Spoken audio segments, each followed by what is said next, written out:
Imagine this. You are standing at the edge of a frozen Central Park. The silence so complete it rings in your ears. All around you is a city of millions, a humming, shoving, laughing, crying mass of humanity. And you are utterly, perfectly alone. Not the peaceful solitude of a chosen retreat, but a chilling, isolating loneliness that feels like a pane of thick glass has slid down between you and the rest of the world. You see the people, you hear their conversations, you could reach out and touch them, but you are fundamentally, irrevocably separate. This isn't just a moment of sadness.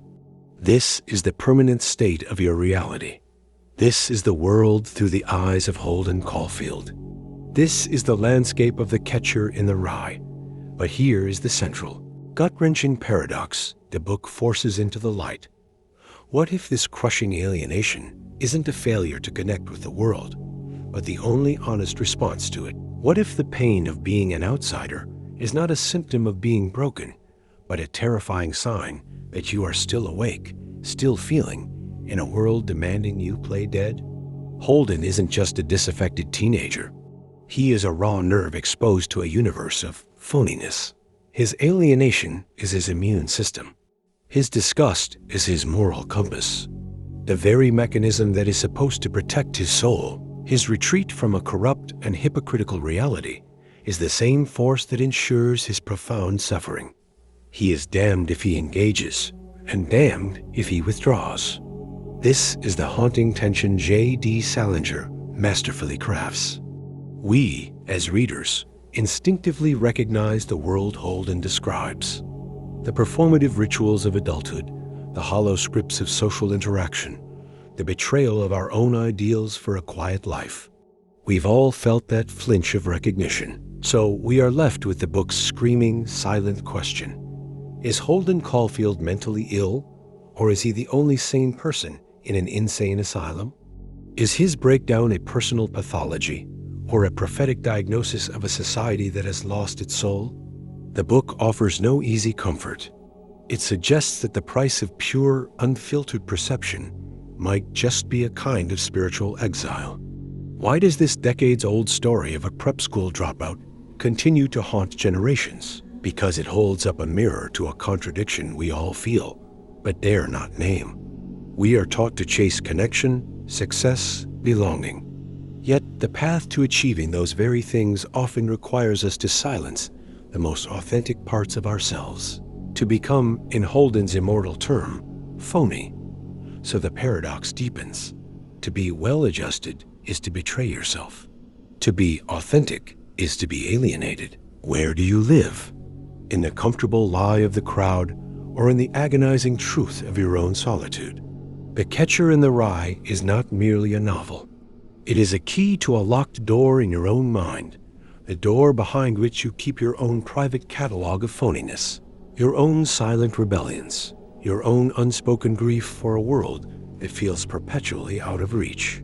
It dares to suggest that your deepest sense of not belonging might not be your flaw to fix, but the first, raw material of a truth you have yet to build a life around. The journey through Holden's 3 days in New York is a descent into this psychological maelstrom. But to understand his torment, we must first diagnose the hidden disease he is reacting to, the very nature of the phony world that triggers his profound retreat from life itself. If this exploration of a fractured world resonates with you, subscribe to dive deeper into the hidden psychology of the books that define us. Your thoughts are crucial. Let us know in the comments what truth of yours feels most alienated. So what is the precise nature of this disease? What is the phoniness that acts like a psychic allergen, triggering Holden's full system rejection of the world? Salinger's diagnosis, delivered through Holden's hyperacute, wounded perception, is devastatingly simple. The substitution of symbol for substance, of role for reality. It is the moment the gesture replaces the feeling, when the performance of caring, of success, of intelligence, of maturity, becomes more valued than the genuine article. This is the hidden rot at the core of Holden's universe, and by extension, our own. Holden isn't raging against simple hypocrisy. He is an archaeologist of authenticity, painfully digging through the layers of social ritual to find something true and coming up empty. Consider his teachers, Mr. Spencer, who reduces Holden's life pain to a bland academic failure, giving the performance of concern while fundamentally missing the human being before him. Or Headmaster Haas, the ultimate phony, who charms the best-looking parents while ignoring the others. Here, status and image completely eclipse human decency. This phoniness is a spiritual violence. It says, your inherent worth is less important than the symbol you represent, the box you check, the narrative you serve. Salinger connects this to a deeper, almost Jungian psychological flaw, the collective shadow of inauthenticity. A society, he suggests, can have a shared sickness, an agreed-upon set of lies that everyone tacitly consents to in order to function. For Holden's post-war America, it was the clean, prosperous, conformist ideal of the American dream. But the shadow of that dream is the repression of all that is messy, uncertain, grieving, and wild in the human soul. Holden's brother Ali, with his brilliant, poetic, chaotic spirit, died. His brother D.B. sold out to Hollywood, trading his authentic writing talent for the symbolic currency of a studio paycheck. The world has no room for an Ali. It only rewards a D.B. once he has commodified his soul. You felt this too. It's the hollow ring of the scripted customer service apology. The sinking feeling when a conversation shifts from genuine exchange to mutual resume building. The quiet betrayal when a friend offers the form of support, I'm here if you need me, but flees from the raw, unscripted substance of your pain. Holden's genius and his curse is that he cannot, will not, learn to mute this perception. His problem is an allergic inability to swallow the social placebo. While others build a tolerance, his reaction grows more severe. He is the canary in the coal mine of modernity, succumbing not to toxic gas, but to toxic falsity. To ignore this diagnosis is to risk a slow psychic death by 1,000 cuts. We learn to play our parts so well we forget we are acting. We curate our lives into symbols, the perfect job title, the curated Instagram feed, the appropriate opinions, until the authentic self becomes a ghost, haunting the empty rooms of a life built on performance. Holden's breakdown is what happens when that ghost decides to scream. He shows us the terminal consequence of a life spent negotiating with a fraudulent reality, a retreat into a fantasy of impossible purity, of being the catcher in the rye, saving children from a fall into the very adulthood he sees as corrupt. But what world does this diagnosis create? What is the reality for those who live, day in and day out, on the wrong side of this symbolic divide? The consequences are not just personal melancholy. They shape the very architecture of our shared existence. The consequence of this pervasive phoniness is a world stripped of meaning, a society orbiting a hollow core. For Holden, and for anyone who shares his affliction of sight, reality itself becomes a haunted house. Every interaction is suspect, every institution a potential betrayer, every relationship a possible minefield of hidden agendas. The tangible, warm world of substance recedes, leaving behind only the cold, echoing symbols. This is not mere teenage angst. It is a profound epistemological crisis. How can you know anything or anyone is real when the currency of exchange is counterfeit? Salinger maps this derelict landscape through Holden's lonely pilgrimage across New York. The adult world is a gallery of grotesques, each embodying a different facet of the decay. Carl Luce, the intimacy expert, reduces the profound intimacy of human connection to clinical, boastful jargon. The nuns Holden meets, while kind, exist in a system of faith that feels to him like another rigid structure, another script. Even his quest for sexual experience fails, because it becomes just another performance, another transaction empty of the genuine tenderness he craves. The city's glittering surfaces, the Radio City Ice Show, the cinema, the nightclubs, are revealed as elaborate machines for the production of emptiness, designed to simulate feeling without its messy reality. The ultimate symbol of this is the Museum of Natural History, where everything is frozen, clean, and forever unchanged. In a world of flux and phoniness, it represents a terrifying yet seductive alternative, the peace of absolute, sterile death. But the most devastating consequence is the corrosion of language itself. Words, the very tools of connection, become weapons of alienation. Grand, prince, shoot the bull, lovely. These phrases are drained of meaning through their empty, repetitive performance. When Holden tries to speak his true pain, to signal for help, he has no authentic language left that hasn't been corrupted. He can only call everything phony or depressing, a crude vocabulary for a sophisticated despair. This is why his connection with his little sister Phoebe is so sacred. With her, language can still be literal, promises are concrete, and feelings are immediate. She is the last outpost of the real. The stakes of ignoring this hollowed-out world are nothing less than the loss of the self. You begin to perform your own life, watching yourself from a distance, a stranger in your own skin. Relationships become symbiotic performances, where we agree not to see behind each other's masks.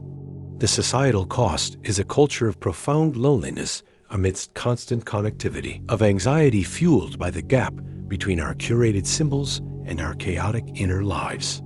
Holden's flight is a desperate, instinctive attempt to preserve a crumbling authentic self from total assimilation. His breaking point, the frantic, sad visit to his old teacher, Mr. Antolini, culminates in a final, visceral betrayal. Even the seemingly genuine intellectual guidance offered there curdles into something ambiguous and predatory. The last sanctuary of potential adult wisdom collapses. This is the world the problem builds. A place where every outstretched hand might conceal a manipulative gesture, where every offer of help might be another script. But if this is the disease and its devastating prognosis, is there a cure? Can one live in the haunted house without becoming a ghost? Holden's story doesn't end in finishing himself, but in a sanitarium telling us his tale. There is, Salinger hints, a path through the wreckage. Not a solution that changes the world, but a prescription for how a sensitive soul might survive within it. To continue this journey into the consequences of a hollow world and the path beyond it, please subscribe. Your likes and comments fuel this channel's mission to turn pages into profound, personal revelations. The prescription Salinger offers is not a cure for the world's phoniness. That disease is terminal. It is, instead, a radical vaccination of the spirit, a way to build an immune system robust enough to endure the infection without total collapse. It is not found in grand philosophical statements, but in the fragile, fleeting moments of unmediated connection that Holden, almost despite himself, stumbles upon. The path to resolution is not forward into adulthood, but downward into a specific sacred form of attention. It is the shift from trying to change the world to learning how to truly see it, to find the islands of the real in the sea of the phony. Holden's fantasy of being the catcher in the rye is not the solution. It is a symptom of his problem. It is a messiah complex born of despair, a desire to freeze childhood in perpetual innocence, which is just another form of death. Mr. Antolini, before his tragic fall from grace, offers the real clue. The mark of the immature man is that he wants to die nobly for a cause, while the mark of the mature man is that he wants to live humbly for one. This is the book's counterintuitive pivot. The noble cause is not the grandiose rescue of others from falling. It is the humble daily labor of witnessing and preserving what is authentic, first in yourself, then in the unexpected pockets of the world. This is where Holden's prescription takes shape. It appears in his pure, uncalculated love for his sister Phoebe. It's not in what they say, but in what they do. The reckless joy of watching her on the carousel, in the rain as she reaches for the gold ring. Here, he makes a critical choice. He does not intervene. He does not play the catcher. He lets her risk the fall. In that moment, he accepts the beautiful, painful chaos of real life, the spinning, the risk, the getting wet over the frozen, safe perfection of the museum or his fantasy. The prescription is participation over protection. It is to be in the messy, phony world, but to have an inner compass calibrated to those rare, spinning moments of gold. The prescription also lives in his melancholic fondness for the ducks in the Central Park lagoon. His obsession isn't zoological, it's metaphysical. Where do they go when the pond freezes? The question is a stand-in for his own existential crisis. Where does the authentic self go when the world becomes inhospitable? The answer the book implies is that, like the ducks, you find a way to adapt, to move, to seek another pocket of unfrozen water. You don't stand on the frozen edge forever. You remember the ducks. You look for the thaw. Salinger's framework, therefore, is one of curated vulnerability. It is not about building a fortress against the phony, which is what Holden tries and fails to do. It is about developing a discerning heart, one that can recoil from the fraud of a Stradlater or a Morris, but can still open, cautiously, to the unguarded honesty of a Phoebe, or even the simple, unpretentious company of the nuns. It is to carry your alienation not as a weapon to judge the world, but as a tool to excavate the genuine.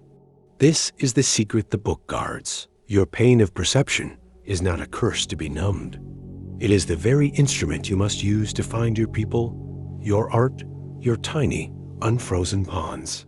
But this leads to the final, chilling, and ultimately peaceful synthesis. If this is the method of survival, what is the ultimate truth it points toward?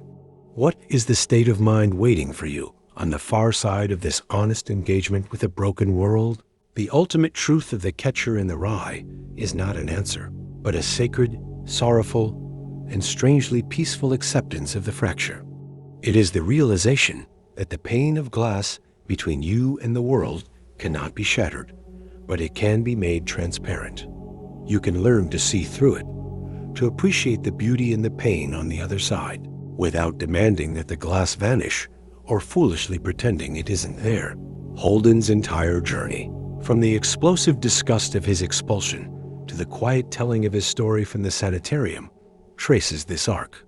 The final revelation is that healing is not the removal of alienation, but the integration of it. The wound becomes the window. Holden, in the end, does not get better in the conventional sense. He does not reconcile with Pensy Prep's values, nor does he embrace the adult world he despises. Instead, he achieves something more profound. He moves from judging the world to witnessing himself within it. The closing lines, "Don't ever tell anybody anything. If you do, you start missing everybody," are not a cynical punchline, but the book's most vulnerable, mature truth. It is the acknowledgement of a heartbreaking paradox. Connection leads to loss. Engagement leads to pain. Caring makes you miss people when they're gone. Yet, he has just spent the entire novel telling us everything. He has broken his own rule. The act of narration itself is the synthesis. He has chosen to connect, to miss us, to miss them. Allie, Phoebe, even the flawed, phony people who hurt him. The alienation remains, but it is now threaded with the bittersweet thread of love. Salinger's paradigm shift is this: the catcher must let himself fall. The fantasy of purity, of saving innocence from corruption, is itself a form of spiritual death. It is the museum, frozen and lifeless. The only way to live is to get on the carousel, to get soaked in the rain of real experience, to risk the perpetual dizzying spin of a world you can never fully trust or belong to. Your sensitivity, your disgust, your alienation, these are not curses to be cured. They are the proof of your humanity in an inhumane system. They are the compass, not the prison. The book's lasting impact is its terrifying, liberating gift of permission. Permission to feel like an outsider in your own life. Permission to reject the scripts that feel like lies. Permission to grieve for a world you never made. But it also carries a solemn responsibility that this clear-eyed sight must eventually turn into a form of love. Not a sentimental love for the phony, but a fierce, protective love for the fragile. Authentic moments and people you discover. You become the catcher not of children, but of instants, The glimpse of honesty, the burst of unguarded laughter, the silent understanding between two people who have agreed, temporarily, to put down their masks. Turning the final page, you are not returned to a world cured of its sickness. You are returned to the same world, but with a different set of eyes. You see the phoniness, yes, more clearly than ever. But now, you also see the ducks. You hear the children singing. You feel the rain on the carousel. You are alienated, but you are alive. The book leaves you not with a solution, but with a sacred charge, to carry your own rye field within you, to know where the cliff is, to feel the vertigo, and yet to choose to spin on the golden, wet, beautiful ride anyway. The truth is in the telling. The connection is in the missing. The life is in the fall.